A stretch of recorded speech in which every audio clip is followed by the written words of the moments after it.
ಅವನೊಬ್ಬ ಪುತ್ರನೇ ಅಲ್ವೇ ಅಲ್ಲ. ಅಪುತ್ರ ನೀಚ ಗುಲಾಮ ಹದಮ ಎಂಬುದಾಗಿ ನಾನು ಹೇಳ್ಕೊಡ್ತಾ ಇದ್ದೇನೆ. ಯಾಕೆ ಹೇಳಿದೆ ಗೊತ್ತಾ?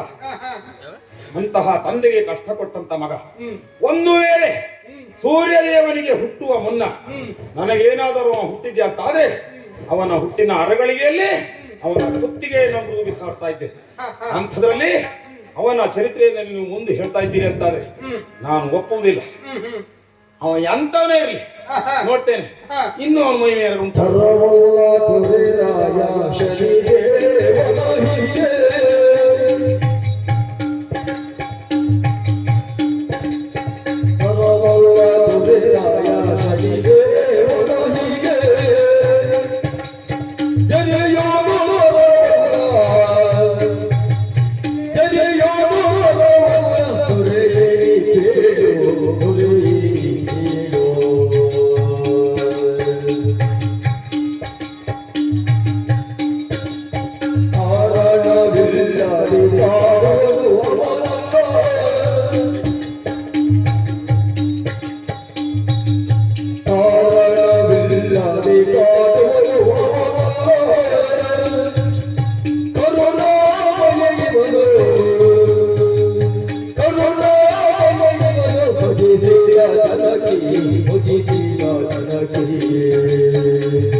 ಪುರೋಹಿತರೇ, ಪುತ್ರನೆಯಲ್ಲೇ ಮಾತು ನಿಮ್ಮ ಬಾಯಿಗಳಿಂದ ಬಂದಿದೆ ಸತ್ಯ ಅಲ್ಲದೆ ಅವಾಚ್ಯ ಶಬ್ದಗಳನ್ನು ನಿಂದಿಸಿ ನುಡಿದಿದ್ದೀರಿ.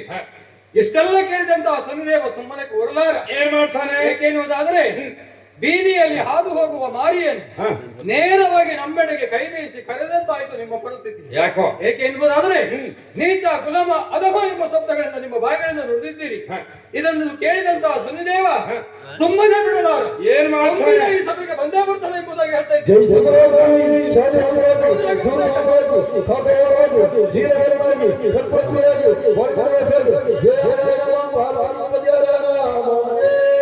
ಪುರೋಹಿತ್ರೆ, ಒಂದು ವೇಳೆ ಇಲ್ಲಿಗೆ ಬರ್ತಾನೆ ಅಂತ ಹೇಳಿದ್ರಲ್ಲ, ಖಂಡಿತವಾಗಿ ಬರ್ತಾನೆ. ದಿಕ್ಕುಗಳಲ್ಲಿಯೂ ದಿಕ್ಪಾಲಕರನ್ನು ನೇಮಿಸಿಕೊಂಡಿದ್ದೇನೆ. ಬರ್ತಾನೆ ಅಂತಾದ್ರೆ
ಮನದ ಬೇಸರವನ್ನು ನೀಗಿಸಿಕೊಳ್ಳಲು ಸುಖ ಪುಷ್ಪಕ ವಿಮಾನವನ್ನೇರಿ ಅಂತರಿಕ್ಷದಲ್ಲಿ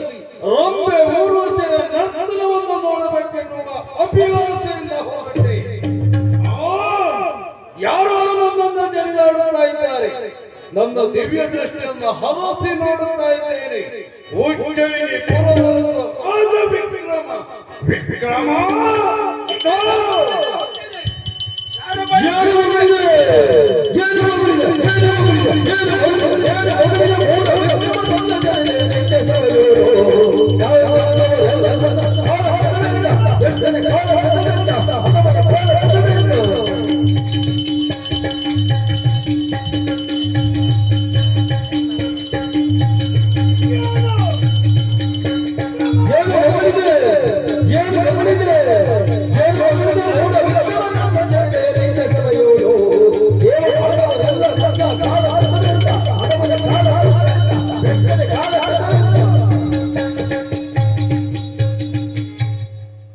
ವಿಕ್ರಮ ಏನು ಮಗಳುತ್ತಾ ಇರುವೆ? ನನ್ನಷ್ಟಕ್ಕೆ ನಾನು ಅಂತರಿಕ್ಷದಲ್ಲಿ ಹೋಗುತ್ತಿರುವಂತ ಸಂದರ್ಭ ನೀಚ ಗುಲಾಮ ಅಧಮ ಎನ್ನುವುದಾಗಿ ನನ್ನನ್ನು ನಿಂದಿಸುತ್ತಾ ಇದ್ದೀಯ. ಯಾಕೆ ನಿಂದನೆ? ಅರ್ಥವಾಯಿತು. ರಾಜನೆಂಬ ಅಹಂಕಾರ ಪಿತ್ತ ನಿನ್ನ ನೆತ್ತಿಗೇರಿದೆ. ಆ ಕಾರಣಕ್ಕಾಗಿ ನಮ್ಮಂತ ಚರಾಚರರನ್ನ ನಿಂದಿಸುವಂತಹ ಉದ್ದಟತನದ ವ್ಯವಹಾರವನ್ನು ಮಾಡುತ್ತಾ ಇದ್ದೀಯ. ವಿಕ್ರಮ, ತಪ್ಪು ಮಾಡಿದೆ. ಮಲಗಿದ ಘಟಸರ್ಪದ ಪಾಲವನ್ನ ತುಳಿದೆ. ಅಲ್ಲ, ಹಸಿದ ಹೆಪ್ಪುಲಿಯನ್ನ ಕೆಳುಕಿದೆ. ಇದೋ ಬಿಡಲಾರೆ. ಮಹಾರಾಜನೆಂಬ ಅಹಂಕಾರದಿಂದ ನೀನು ಸಿಂಹಾಸನದ ತುಟ್ಟ ತುದಿಯಲ್ಲಿ ಕುಳಿತುಕೊಂಡು ಈ ಶನಿಯನ್ನ ನಿಂದಿಸುತ್ತಿದ್ದೀಯಾ? ನನ್ನ ಎಡಗಾಲಿನ ಹೆಬ್ಬೆರಳನ್ನ ಭೂಮಿ ಕದಮಿ ಸಿಂಹಾಸನ ಸಮೇತನಾಗಿ ನೀನು ಭೂಮಿಗೆ ಬೀಳಬೇಕು. ಹಾಗೆ ಮಾಡದಿದ್ದರೆ ನಾನು ಛಾಯಾಸುತ್ತನೇ ಅಲ್ಲ. ಶಶಿದೇವ ಶಶಿದೇವ ಶಶಿದೇವ ಶಶಿದೇವ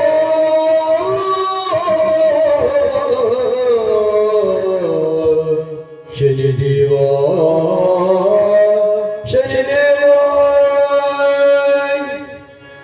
ನೀಲಾಂಜನ ಸಭಾವಾಸ ರವಿ ವಿಕ್ರಮ ಮಹಾರಾಜ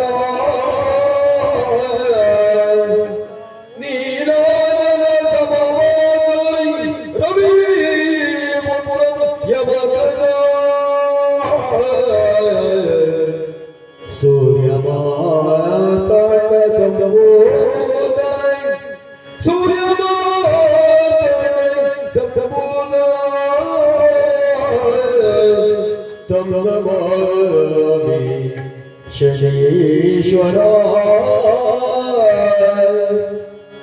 ಸೂರ್ಯಮಾನ ಸಂಭೂತ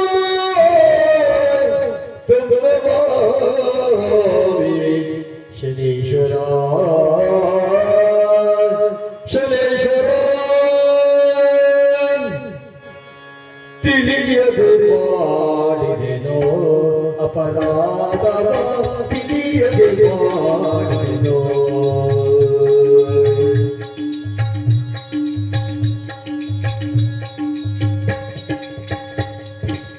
ತಿಳಿಯದೆ ಮಾಡಿದೆನೋ ಅಪರಾಧ ತಿಳಿಯದೆ ಮಾಡಿದೆನೋ ತಿಳಿಯದೆ ಎಲ್ಲ ಅಪರಾಧವ ತಿಳಿಯದೆ ಎಲ್ಲ ಅಪರಾಧ ವಂದಿಸಿ ಕಾಯುವುದು ಭಗವಂತರೇ ವಂದಿಸಿ ಕಾಯುವುದು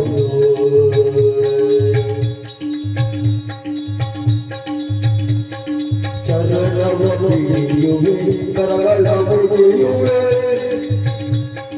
ಚರಣವ ತಿಳಿಯುವೆ ಕರಗಳ ಮುಗಿಯುವೆ ಚರಣವ ತಿಳಿಯುವೆ ಕರಗಳ ಮುಗಿಯುವೆ ವಂದಿಸಿ ಕಾಯುವುದು ಭಗವಂತರೇ ವಂದಿಸಿ ಕಾಯುವುದು ತಿಳಿಯದೆ ಮಾಡಿದೆನೋ ಅಪರಾಧವೋ ತಿಳಿಯದೆ ಮಾಡಿದೆನೋ ಛಾಯಾ ಸುತನೇ ಶನಿದೇವ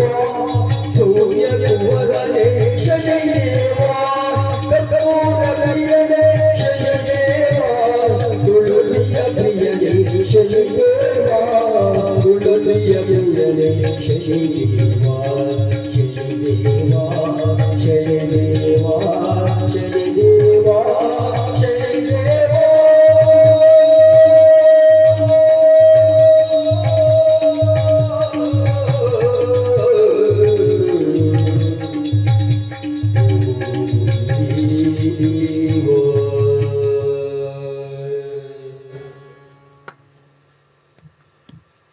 ವಿಕ್ರಮ ಪರಮಾತ್ಮ ಮಾತನಾಡು, ಅನುಗ್ರಹಿಸಿದ್ದೇನೆ ನಿನಗೆ ನಾಲಿಗೆಯನ್ನ.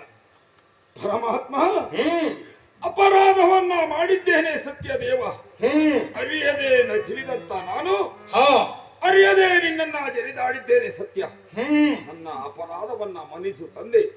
ನಿನ್ನ ಪಾದ ಕಮಲಗಳಿಗೆ ನಮಸ್ಕರಿಸುತ್ತಾ ಇದ್ದೇನೆ ದೇವ. ನನ್ನಿಂದ ಅಪರಾಧವನ್ನ ಕ್ಷಮಿಸಿ ನನ್ನನ್ನು ಮನ್ನಿಸು ತಂದೆ. ಏನೋ ಏನೋ ರಾಜನಿಗೆ ಎಷ್ಟೊಂದು ಕರುವರೆ ಇಷ್ಟೊಂದು ಕರುವರೆ ನಿನ್ನ ಗರ್ವವನ್ನು ಬಯಸುವೆನೋ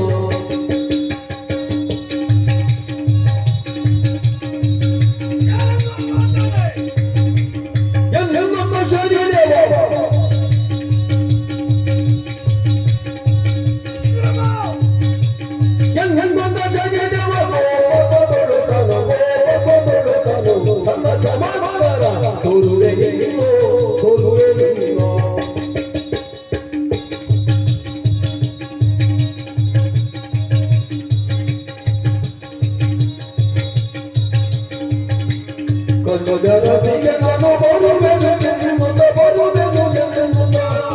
ಶರೀರವೋ ವಿಕ್ರಮ, ಮಕಾಡಿ ಮಲಗಿದ್ರು ಮೀಸೆ ಮಣ್ಣಾಗ್ಲಿಲ್ಲ ಅಂತ ಹೇಳುವ ಜಾತ್ಯವನು. ನಾನು ಬರುವುದಕ್ಕಿಂತ ಪೂರ್ವದಲ್ಲಿ ಶನಿ ಏನೂ ಅಲ್ಲ ಪ್ರಪಂಚದಲ್ಲಿ, ಎಲ್ಲ ನಾನೇ ಅಂತ ಹೇಳಿಕೊಂಡವ. ಬಂದ ಕ್ಷಣದಲ್ಲಿ ನನ್ನ ಪಾದವನ್ನ ಹಿಡಿದು ಆತನ ನೇತ್ರೋದಕದಿಂದ ನನ್ನ ಪಾದಗಳಿಗೆ ಅಭ್ಯಂಜನ ಮಾಡಿಸಿ ಕ್ಷಮೆಯಾಚನೆ ಮಾಡುತ್ತಾ ಇದ್ದಾನೆ. ದೇವ, ಅಪರಾಧವನ್ನ ಮಾಡಿದ್ದೇನೆ, ಮನ್ನಿಸು ಎನ್ನುವುದಾಗಿ ಪರಿಪರಿಯಾಗಿ ಬೇಡಿಕೊಳ್ಳುತ್ತಾ ಇದ್ದಾನೆ. ಖಂಡಿತ ಸಾಧ್ಯ ಇಲ್ಲ. ಯಾವುದೇ ಒಬ್ಬ ವ್ಯಕ್ತಿ ತಪ್ಪು ಮಾಡಿದ ಅಂತಾದರೆ ಸಾಧಾರಣನಾದರೆ ಕ್ಷಮಿಸಿ ಆಶೀರ್ವದಿಸಿ ತಿದ್ದಿ ಬುದ್ಧಿ ಹೇಳಬಹುದು. ಅಸಾಧಾರಣ ವ್ಯಕ್ತಿತ್ವ, ಚಕ್ರವರ್ತಿ ಎಂಬ ಬಿರುದು, ಅಂತವನಿಗೆ ದೈವತ್ವದ ಮೇಲೆ ನಂಬಿಕೆ ಇಲ್ಲ ಅಂತ ಹೇಳಿದ್ರೆ ಪ್ರಪಂಚದ ಈ ಭೂಮಂಡಲದ ಅಖಿಲ ಜೀವಜಾಲಗಳ ಕಥೆ ಎಂತದ್ದು. ಹಾಗಾಗಿ ರಾಜ ವಿಕ್ರಮನ ಕಥೆ ಲೋಕಕ್ಕೆ, ರಾಜ ವಿಕ್ರಮನ ಚರಿತ್ರೆ ಲೋಕಕ್ಕೆ ಒಂದು ಕಥೆಯಾಗಬೇಕು. ಎಲ್ಲರೂ ಕೂಡ ಸದ್ಭಕ್ತಿಯಿಂದ ದೇವರನ್ನ ಕಾಣುವಂತಾಗಬೇಕು. ಹಾಗೆ ಮಾಡುತ್ತೇನೆ, ಹಾಗೆ ಮಾಡುತ್ತೇನೆ. ವಿಕ್ರಮ, ನನ್ನನ್ನು ಕ್ಷಮಿಸಬೇಕು ಅಂತ ಹೇಳಿದೆಯಾ? ಹಾಗೆ ಕ್ಷಮಿಸುತ್ತೇನೆ ಬಲ್ಲಯ್ಯ. ಹಂಚಿನಲ್ಲಿ ಅನ್ನವನ್ನ ತಿನ್ನಿಸಿ, ಹಾಳೆಯಲ್ಲಿ ನೀರನ್ನ ಕುಡಿಸಿ ನಾನು ಪಂಚಮ ಶನಿ ಎನ್ನಿಸಿಕೊಳ್ಳಲಿಲ್ಲ ಅಂತ ಆದ್ರೆ ಛಾಯಾ ಸ್ವತನೇ ಅಲ್ಲ, ಸೂರ್ಯ ಕುಮಾರನೇ ಅಲ್ಲ, ಇದು ನಿಶ್ಚಯ.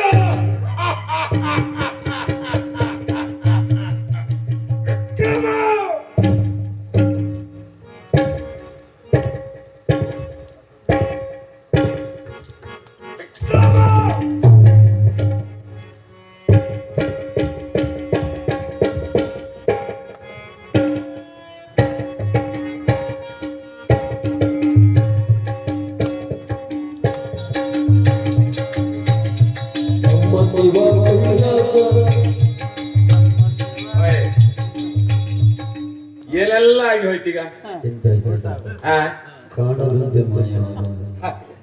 ಅಲ್ಲ, ಹಾಗೆ ಆಯ್ತಾ ಅಂತ ಬಡ್ಕೊಂಡ ಕೇಳೋರು ಯಾರು ಇಲ್ಲ. ಅವನಷ್ಟು ಕವನೆ ಬಂದಿದ್ದು, ಅವನಷ್ಟು ಕವನೆ ಮಾತಾಡಿದ, ಅವನಷ್ಟು ಕವನೆ ಆದ. ಬಹುಶಃ ಹಾಗಾಗಿ ಯಾರು ಸಿಕ್ಕಿದ್ರೆ ಸ್ವಲ್ಪ ಮಾತಾಡಿ ಹೋಗ್ತಿದ್ದೇನು. ಯಾರು ಸಿಗ್ಲಿಲ್ಲ ಅವನಿಗೆ. ಅಲ್ಲ, ಅವ ಎಂತ ಹೇಳ್ದ ಬಂದವ, ಎಲ್ಲಲೇ ಶ್ವಾನನೇ ಅಂತ ಹೇಳ್ದ. ಅಲ್ಲ, ಶ್ವಾನ ಅಂತಂದ್ರೆ ಏನು? ಅಲ್ಲ, ದೇವರಾಗಿ ಆಡುವ ಮಾತ ಇದೆಲ್ಲ ಅಲ್ವೇ ಅಲ್ಲ. ಮತ್ತೇನು ಹೇಳಿದ? ಕನ್ಯಾರ ಶೈಲಿ ಬರ್ತೇನೆ ಅಂತ ಹೇಳಿದ. ಹೆಣ್ಣು ಮಕ್ಕಳು ಸಹವಾಸ ಅಲ್ಲ, ಕನ್ಯಾ ಅಂದ್ರೆ ಹೆಣ್ಣಲ್ವಾ? ಬಹುಶಃ ಇವನಿಗೆ ಹೆಣ್ಣಿನ ರೂಪ ಬೇಕಾ ಅಂತ. ಗೊಂಡಿನ ಸೂಕ್ತ ಬರ್ಲಿಕ್ಕೆ ಆಗುದಿಲ್ವಾ ಅಂತ ಅಲ್ವಾ ಅಲ್ವಾ ಎಂತೆಂತ ಇರ್ತಾರೆ ಅಂತ ಹ್ಮ್. ಮತ್ತೆ ಹೇಳಿದೆ ಏನಂತ ಹೇಳಿ ಹಾ, ಹಾ. ಪಂಚಮ ಶನಿ ಎನಿಸಿಕೊಳ್ಳೋದಾದ್ರೆ ಛಾಯಾ ಸುತನಲ್ಲ. ಹಾ, ಹಾ, ಹಾ. ಪಂಚಮ ಅಂದ್ರೆ ಏನ್ ಸ್ವಾಮಿ ಗೊತ್ತಿಲ್ಲ ನಿಮಗೆ ಗೊತ್ತಿಲ್ಲ ಗೊತ್ತಿಲ್ವಾ? 12 ಅವತಾರ ಬೇಕಂತ ನೀವು ಒಂದ್ಸಕ್ಕಾಗುದಿಲ್ವಂತೆ. ಆ? 5 ಅವತಾರ. ಹೌದಾ? ಹ್ಮ್. ಮತ್ ನಮ್ಗೆ ಗೊತ್ತಿಲ್ಲ ಅಂತ ಹೇಗೆ ಹೇಳಿದ್ರಿ ನೀವು? ನಿಮ್ಮನ್ನ ಬಿಡಿಸ್ಬೇಕಂತ 12 ಹೇಳಿದ್ದ ಸ್ವಾಮಿ. ಹಾ, ಹಾ. ಏನೇ ಇರ್ಲಿ, ಅಲ್ಲ ಇವ್ ಹೇಳ್ತಾನೆ ದೊಡ್ಡ ದೊಡ್ಡಕ್ಕೆ ಹಾ, ಹಾ, ಹಾ. ಸಿಕ್ಕಿದೆಯಾ ಕೈ ಒಳಗೆ ಅಂತ, ಹೌದು ಹೌದು ಮುಟ್ಟಿದೆಯ ಘಟ ಸರ್ಪದ ಬಾಲವನ್ನ ಹಿಡಿದಿ ಅಂತ ಹೇಳ್ದ. ಹಾ, ಹಾ. ಇವತ್ತು ಹೇಳ್ಕೊಡೋದು ಬಾಲ ಹಿಡಿತಾರ ಅಂತ ಹೇಳಿ ಹೇಳೆಯನ್ನ ಮೆತ್ತೇನೆ ನಾನು. ಹೌದು ಹೌದು ಹೌದು ನಾನು ಬೆಳೆದು ಹೋದ್ರೆ ನಾನು ಬಿಡ್ತೇನೆ ಅವನ್ನ. ಹೌದು ಹೌದು ಯಾರನ್ನು ಮುಟ್ಟಿದೆ ಅಂತ ಹೇಳ್ದ? ಹೆಪ್ಪುಲಿಯನ್ನ ಮುಟ್ಬೇಕು ನೀನು ಅಂತ ಹೇಳಿದ. ಮುಟ್ಟಿದ್ರ ಅಂತ ಪ್ರಾಣಿ ಮುಟ್ಟಬೇಕು. ಸಣ್ಣ ಪುಟ್ಟ ಪ್ರಾಣಿ ಮುಟ್ಟಿದ್ರೆ ನಮ್ಮಂತ ಯೋಗ್ಯತೆ ಇಲ್ಲ ಸ್ವಾಮಿ. ರಮೇಶ್ ಶಿರ್ಲಿಕ್ಕೆ ಆ? ರಮೇಶ್ ಶಿರ್ಲಿಕ್ಕೆ ಅಲ್ವಾ?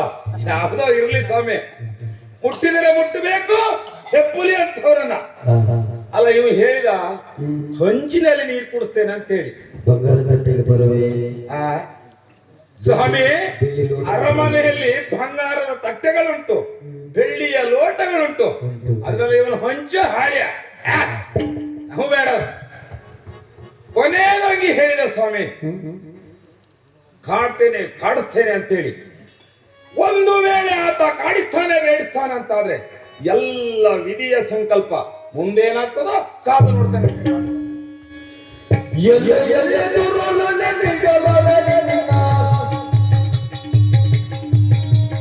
ಎಲ್ಲ ಎಲ್ಲ ದುರುಳು ಎಲ್ಲ ಎಲ್ಲ ದುರುಳು ಎಲ್ಲ ಎಲ್ಲ ದುರುಳು ನೆನೆಗಲವೇ ನಿನ್ನ. ಬಿಡಲಾರೆ, ಬಿಡದೆ ಕೊಡುವೆನು, ಬಿಡದೆ ಕೊಡುವೆನು, ಬಿಡದೆ ಕೊಡುವೆನು ನಿನ್ನ. ಎಲ್ಲ ಎಲ್ಲ ದುರುಳು ಎಲ್ಲ ಎಲ್ಲ ದುರುಳು ನೆನೆಗಲವೇ ನಿನ್ನ. ಬಿಡದೆ ಕೊಡುವೆನು ನಿನ್ನ.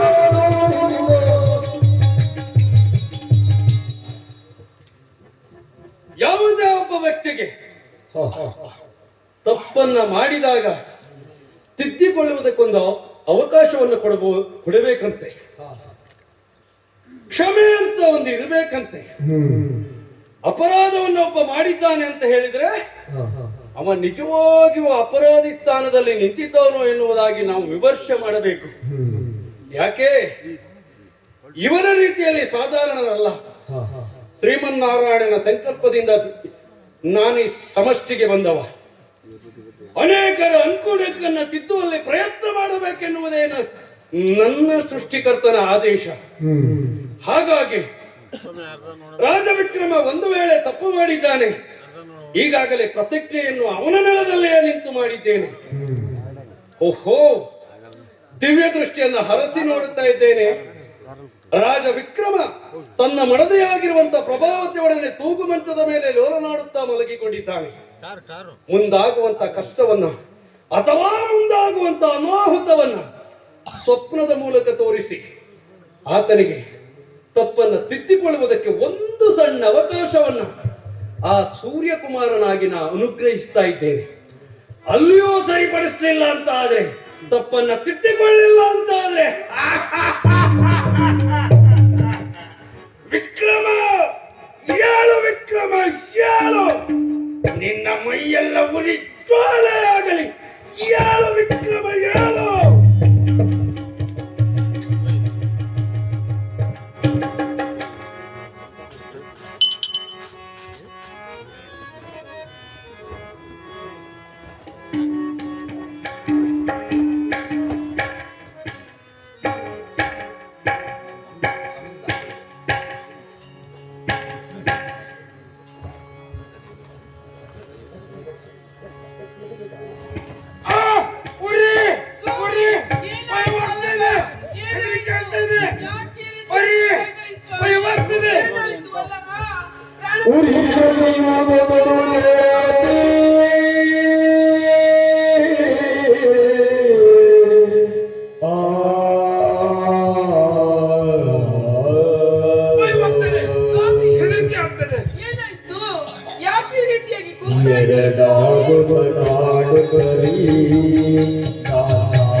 ಏನಾಯ್ತು? ಎರಡಾಗುತ್ತ ಕಾಡು ಕರಿ ನಾಲ್ಕಾಗುತ್ತ ತೋರು ಕರಿ ಎಲ್ಲಿದ್ದಾಗುತ್ತ ಅರಮನೆ ಹೊರಮನೆ ಎಲಮನೆ ವೀಕ್ಷಿಸರು ರಮಣಿ ಶನಿಮಾಯ